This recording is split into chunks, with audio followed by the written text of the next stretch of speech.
Bakit ang ingay sa klase? Teka. Estudyante ba kita rito? Ngayon lang kita nakita. Alam mo, kung pwede lang lumabas ka na dahil magtuturo na ako sa mga estudyante ko. Nako, inaatake na naman ng sungit at galit si ma'am. Nakakatakot si ma'am, no? Ayaw man lang umiti. Joseph! Ano binubulong-bulong niyo dyan? Okay, get your assignment now!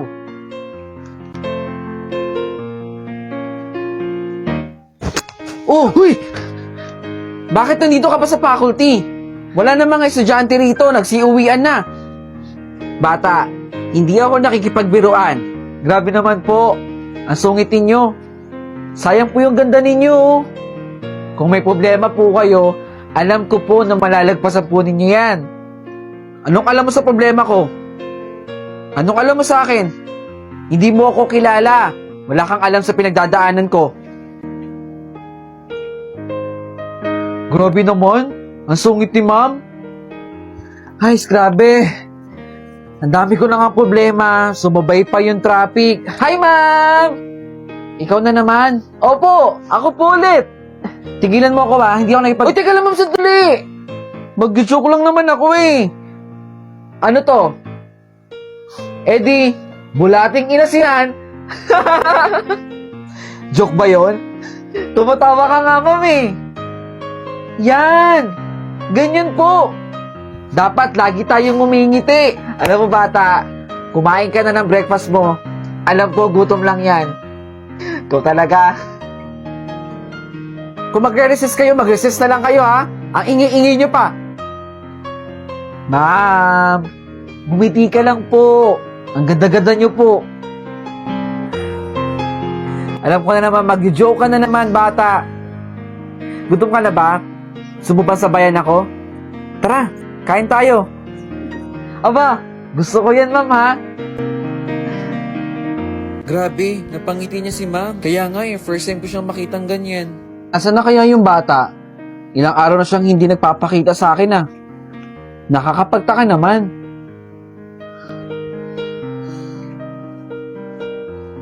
Nice. Tapos na ang mission mo. Napangiti at napatawa mo na ang teacher na laging galit. Yes! Binabati kita. Salamat po. Bye-bye, ma'am.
Mga sis, may i-open ako sa inyo.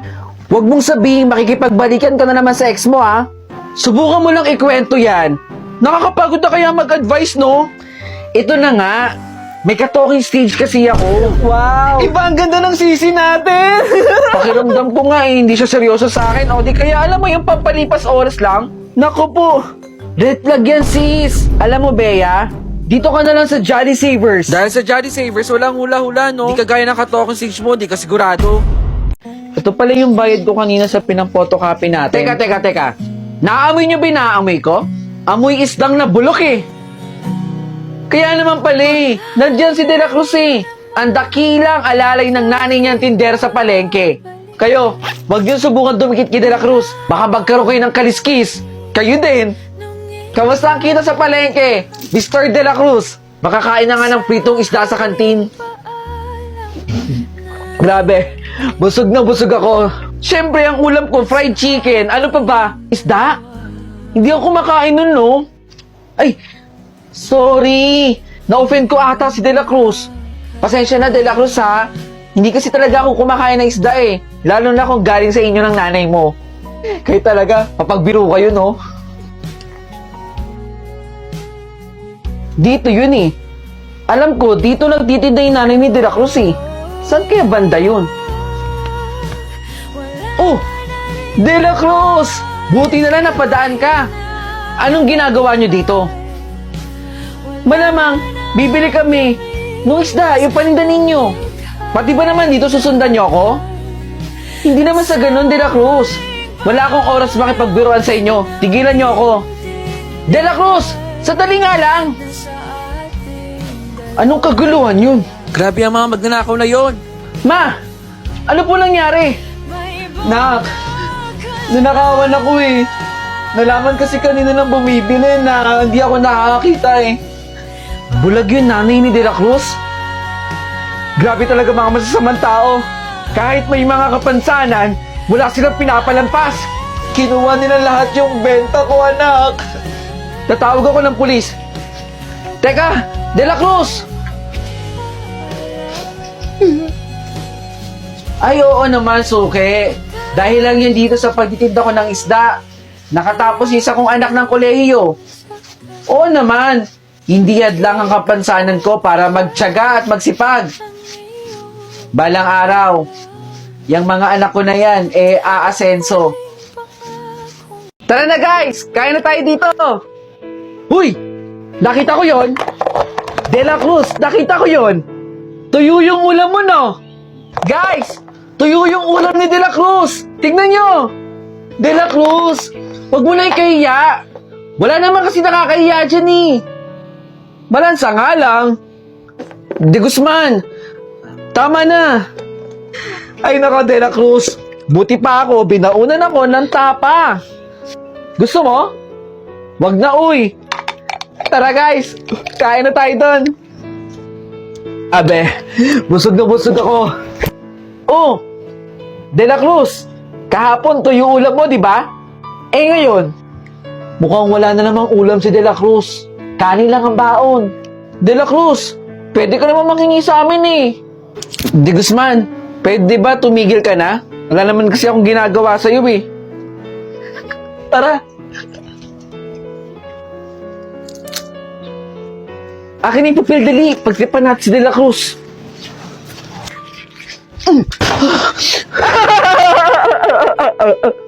Yan! Wala kasi naman yung sikmura mo eh. Dapat kumakain ka, De La Cruz, ha? Para may laman din ang utak mo. Nandiyan si Ma'am, dali! Alin po dito? Ah, ito po. Magandang ho ito. Maganda nga yun at kinuha mo na yun eh. Kunin niyo na po. Si De La Cruz, oh. Nagtitinda? Kung ano-anong gamit yung tinitinda niya. De La Cruz! De Guzman? Ano yan? Kinuha niyo sa bahay niyo?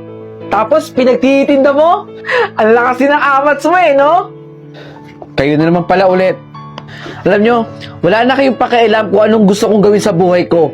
Pwede ba lubayan nyo na ako? Asa sa malaw galing nyo? Ma! Ito po, naibenta ko po yung ibang gamit natin dito. Nak, ikaw pala yan, nak. Pagdagdag po sa gamot ninyo. Maraming salamat, anak. Yaan nyo, ma. Magiging doktor din po ako.